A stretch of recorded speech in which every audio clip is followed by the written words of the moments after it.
Well, hello, folks. Happy holidays. We are moving forward continuously on the sequence. Once again, for all of those who are new to my channel, I am working on a short film, and I'm taking you with me and showing you my process as I work on each scene. Since you are coming in, if you are coming in as a new viewer, you will have to go back and look at previous sequences or see videos that I've done to see how I've progressed. There are quite a few of these, so go to my channel and go back and you'll see where things kind of got started just from looking at the thumbnails. You'll be able to get a sense of where I am, where I got started. Each one of my videos, I explain what I'm doing, and I try to make it a point to keep it current. Anything that I do or changes that I make, I explain those changes as I move forward. So it is a continuous process of making a film. And I've chosen to do this as a help to anyone who is an animation artist that wants to make. Oh gosh, doing all that talking, maybe you can hear me. I've chosen to do this to help anyone who is an artist, an animator, who wants to make their own film. The idea is to um, do this in real time. A lot of tutorials that show you how to use certain types of software or use certain types of programs a lot of times are done in a time lapse format, meaning that the person will sit down, work on something for several hours, and it'll record everything they do. And then when they put the video up, they put it up and it's playing in, it's time lapse. So it's playing really quickly, meaning that in order for you to decipher what the person's doing, you have to go through it step by step and look to see what was it they did. My guess is that that works fine, obviously, but as a teacher of animation, I prefer to do things in real time because I believe that it's a lot more, it stays with you a lot longer, and you have a much better understanding. Plus, you're in the comments section. I invite you to ask questions or whatever. If you are confused about something, put it in the comments, and I can address that as I check my comments. Um, Once again, for those who are new, I'm using Rough Animator to do my animation. And I also have an editing program that I use called Movavi Video Editor, but there are many, many different types of programs that you can use to do your work. So it's not like you're stuck with any one program. Feel free to use whatever you like to work with. Some folks like to animate in Krita, some folks like to animate in Photoshop. I say it doesn't really matter what program you use. You use what works for you, that's comfortable, that you have command over, that you have some understanding of. Okay, all right. Okay then. So the last that we talked, I was working on Nora, as you can see here. I went back and I basically set up all of the key positions of the action and breakdowns. And as you can see, I put charts on the drawings so that I could see, what each drawing was going to be. So I think at this point, now that I got that timing worked out pretty well, we'll go ahead and start to make some in-between drawings. So I'm going to bring this back up to a full size here. And, all right, so, yeah. All right, so what I'm going to do here is I'm going to bring all the exposures up here in the timeline down to 2 frames. Since all of my drawings are on 2s, I'm going to reduce the exposure for each drawing here to 2 frames so that when I do add the drawings, they will be the right exposure. When you're timing animation, when you first start to draw, you're not going to be concerned so much about timing when you first start to draw.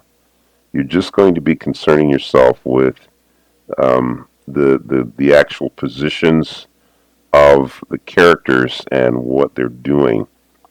So you're not going to worry about timing. Alright, so now I'm about to do an in-between between here and here. And as you can see on the chart here, I'm going to do drawing number 5 first. So we will add a drawing after. Okay. And so now we're going to make an in-between here. So one thing you can do sometimes to save yourself some time and work is you can copy ahead and use it as an in-between. So we're going to do drawing number 5. Now drawing number 5 is a breakdown. And on a chart, when you see a chart, like here, we have our chart 1, 3, 5, 7. Number 5 is the first drawing. The very first in-between that's made is called a breakdown because you're breaking down the action between the two key positions, 1 and 7. And so usually you draw a line underneath the number so as to indicate that it is a breakdown. Now we'll go back to the first drawing and I'll see if I can use this drawing. So I'll take just the head with my select tool, copy it, go to the in-between space and paste it.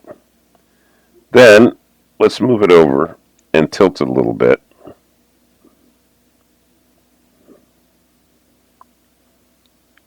And let's see, maybe we can even make it just a bit larger here.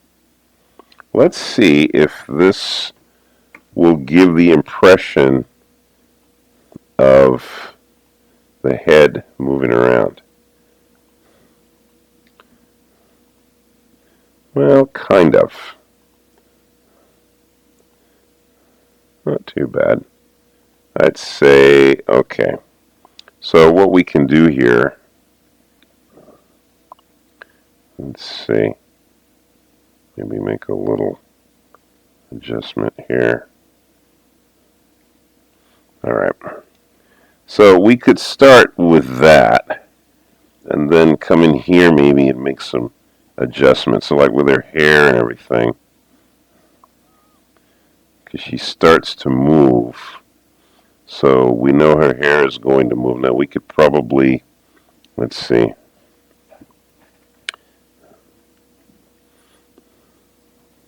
So we're there, we're there, we're there. Alright. Well, that could at least give us a position. I would say, let's see here.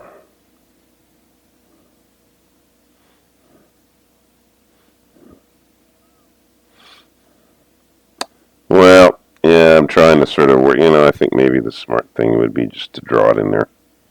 And I'm trying to, let's just go ahead and draw. And you know what, let's also make this a little bigger where we can see the head better. We go to 200%, that's pretty good. Alright, so let's see. The head technically is in here. It's really halfway in there. And the eye line is there. So the tilt of the head would probably be right in here.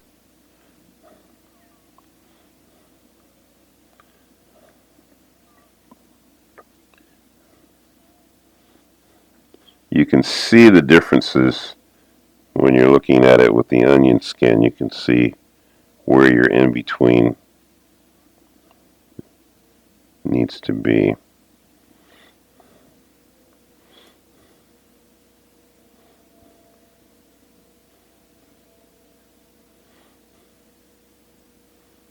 Yeah.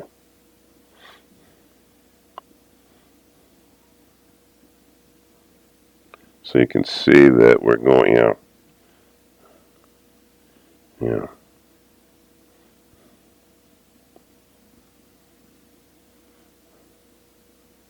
Okay, well, that's not bad. That's pretty good.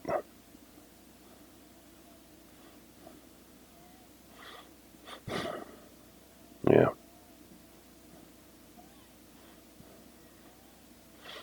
Yeah, you have to kind of roll the drawings back and forth to see if your in-between is where you want it. Yeah. Okay. Eyebrows. See, normally, like if you were working on paper, you would be, I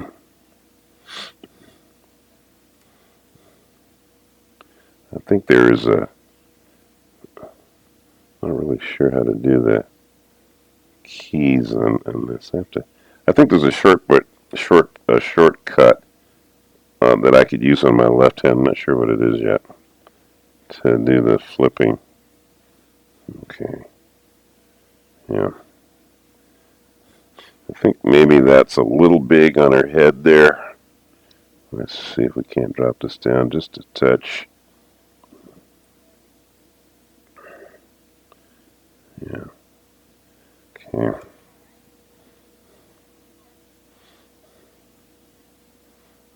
Yeah, you do a lot of this where you're checking to see how it's moving. Okay.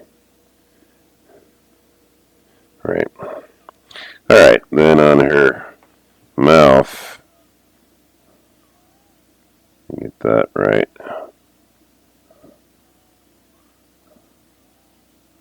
Yeah.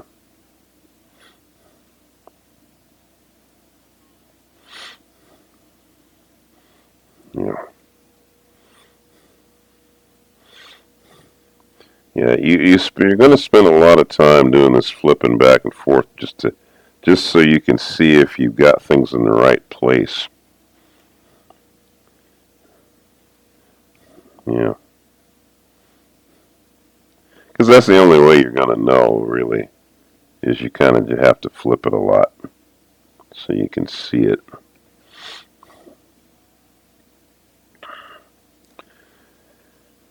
Okay, so then, let's see the...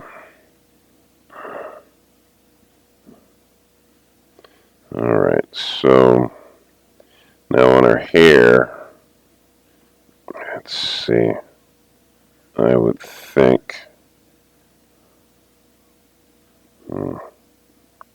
So where am I going? Oh yeah, okay, so it's got to kind of flow out a little bit here. Let's see, we'll give it a general position there. Okay, yeah, it's starting to open up. Alright, so let's see, where does it get to there?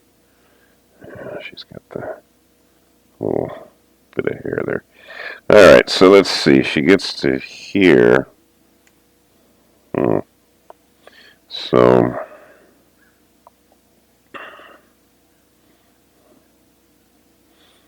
yeah. Yeah, you really have to watch the little details. This is so much to pay attention to. I'm going to do a lot of erasing, so just get used to that. Get everything where you want it to be. You also have to watch out for little details that you've drawn if you're keeping those things consistent. Easier said than done. Because you have little pieces of hair and things that you draw. Things will appear and disappear sometimes. In most cases, because things might be moving kind of quickly, you might not necessarily see it. So you might have some inconsistencies, but don't let that bother you too much. Some stuff you can pay more attention to. Some things you don't have to pay as much attention to. So, yeah. Okay. Okay, that looks pretty good. All right, now so on her body, it looks like what we've got here is, well, I think the next thing we're going to have to deal with here is the box that she's picking up. So I would say, let's try this first. Let's have the box here. We'll just grab her hands in the box. We'll copy that. Go to the next frame, paste it. And then let's see if we can move it.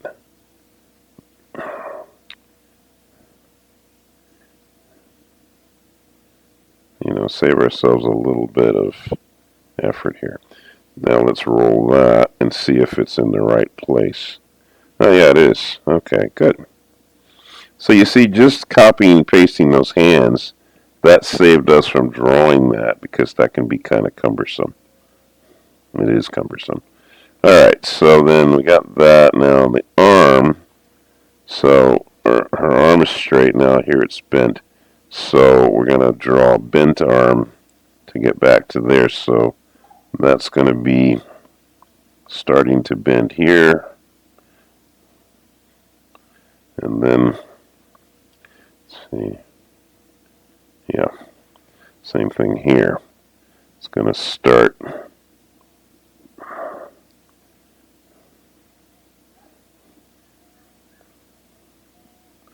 Yeah. There's so many complexities in animation that you're trying to, well, I try to save myself work.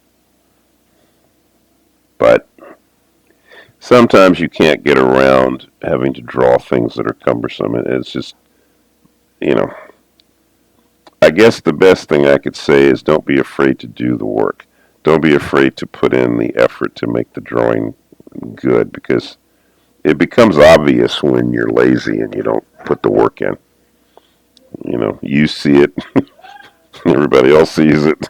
So, I mean, most of the folks that are going to notice whether you're lazy or not are going to be folks that are just like you, who are animators, who know when you've, you know, been lazy.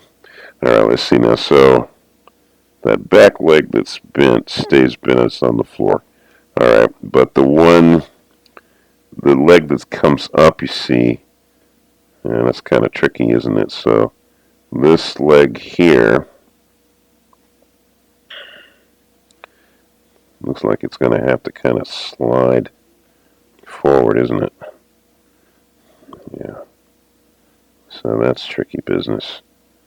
Probably, maybe something like that.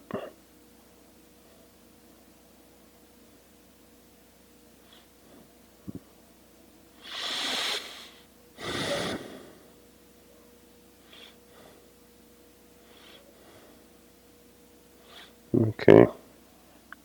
Back leg. Bit of a trace back, because that stays on the ground, so that's easier to navigate. Yeah. Maybe just a little bit of something in the color, though, I don't think. Oh, yeah, I guess you do see a little bit of it. Okay. There we go. Yeah, very good. There you go. Okay, so we got our first breakdown, number 5 there. Good. All right. So, yeah. So now based on the chart, now between 5 and 1 is 3, of course. So here's 5. There's 1. We'll add a drawing after 1, which is going to be 3. And that's a pure in between. So now there, we'll just sort of rough in position. Usually, like with heads and stuff, I usually kind of start out with just a general position of the head, and I'll put the eye and nose line, because I find that that seems to at least anchor everything right off the bat. Let's see. Alright, so sometimes it's just putting something down where you can see whether you even got it right or not. And it's like you might, even putting it in the wrong spot is better than not doing anything. See, people will think an in-between is just a line between a line, but it isn't really lines between lines when you're doing in-betweens.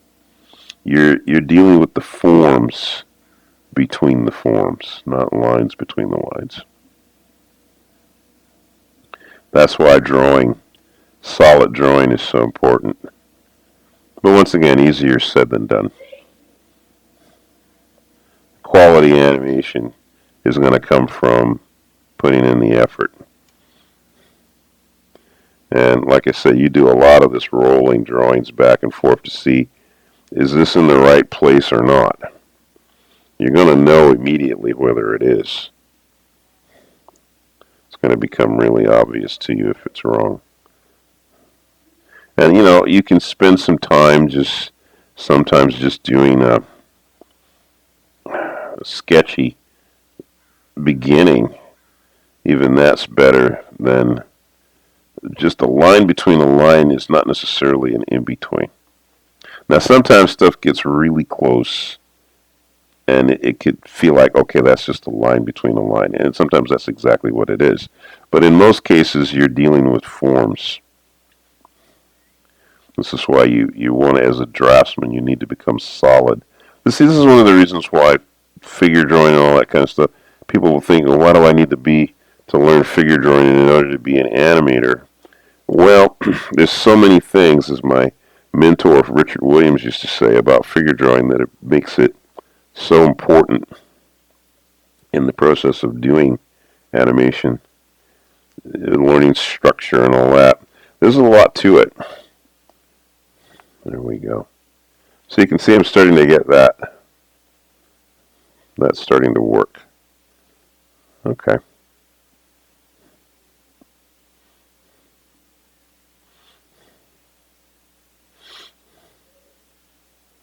But yeah, you'd end up doing a lot of rolling, the drawings and everything to get it where you want it. Okay, we'll stop here. These videos, I always try to keep these videos under 30 minutes. So I mean, I know I could go longer, but I prefer giving you 20-minute breaks, 20-minute clips, because I think it's just, well, attention span. So I know these ends up being a lot of videos, but that's just the way it goes. And diligence on making your films is what helps you to get them done. That's something that you have to put effort in, I think, pretty much every day. If you're making a film, working on it consistently every day is how you get it finished. And that's why I'm doing it this way. I mean, I normally would say that if I'm making my own film, and if I were not filming this, I would probably put in a lot more than 20 minutes. I would probably work at least an hour or two each day, which would, of course, get me a lot further into the film. I'm purposefully taking a 20 minutes or so, like I said, because of the fact that I think most people, well, you have busy days, and there's other stuff you're going to want to watch besides my videos. So, so I'm making the videos a length that I feel is going to be considerate to you, because you're going to be wanting to watch other things on YouTube or whatever else you're watching. So this way I just give you little clips, and then, you add them all together, and this gets you where you want to go. All right, good people, have a beautiful day. I will see you tomorrow. And don't forget to thank God for your gifts and talents. All right, I will see you tomorrow.